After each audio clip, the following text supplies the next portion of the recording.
Well, welcome back to Crossroads. We are out in the elements on location to do something that probably most of you don't enjoy doing this time of year, and that's shoveling snow, and they're actually going to put me to work. Chuck DeLaSalle is a physical therapist from Marion General Hospital.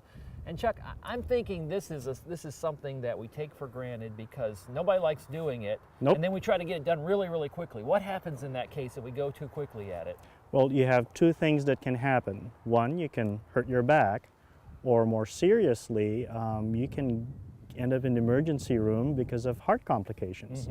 So we always tell our patients, if you have a history of heart problems, if you've had a heart attack before, or if you have high blood pressure, you may not want to shovel snow. You may want somebody else to do it for you. Is it because it's so cold and we just don't realize the exertion we're doing that we get into trouble? Yes, it's a combination of the cold and the heavy load.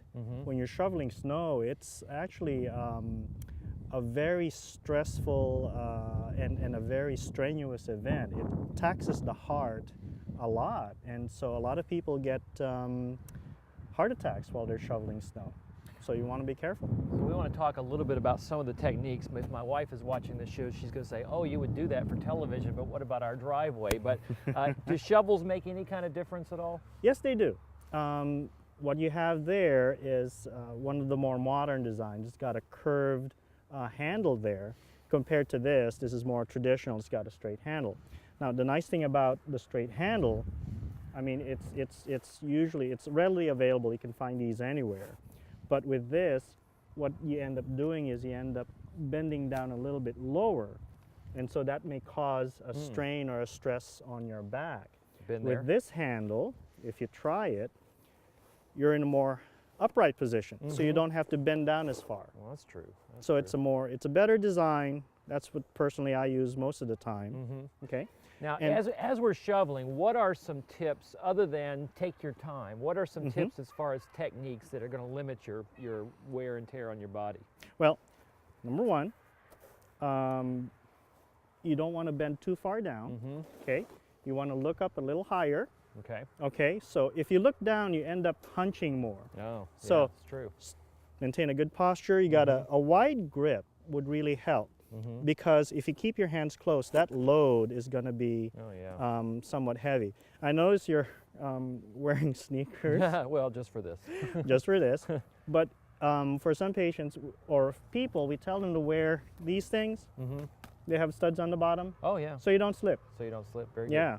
Because if you slip, you'll hurt your back. Okay. Okay. So when I actually get to shoveling, now here's what I do, and I suspect a lot of people too. Okay. I want to limit my shovels, so I try to get just as much in there as possible. Is that good or bad? That is not good.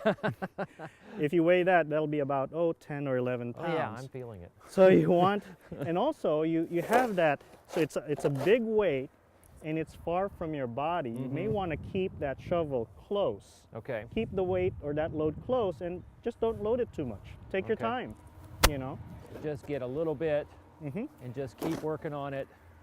And one other thing, most back pain happens when you shovel and then you twist. Okay. What we recommend is you take, a light load, and then as you're throwing it, you step.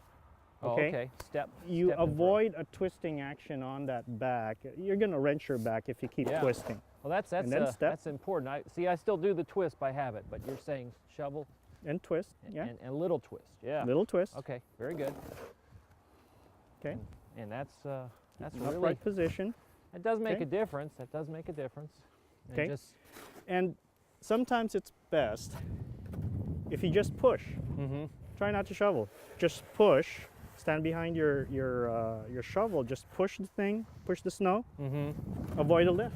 And the key to that, Chuck, is you got to get out there early enough, which is the thing that when it's falling or when it's right after you, oh, I don't want to. I'd rather just sit there and watch it. But that's also key because it's going to be a lot lighter earlier on. Yes, early on. Take your time. Take frequent breaks. Drink lots of fluids. Okay, so you stay hydrated. And again, just listen to your body. If you're starting to get tired, if you're starting to feel some aches and pains, then stop and rest.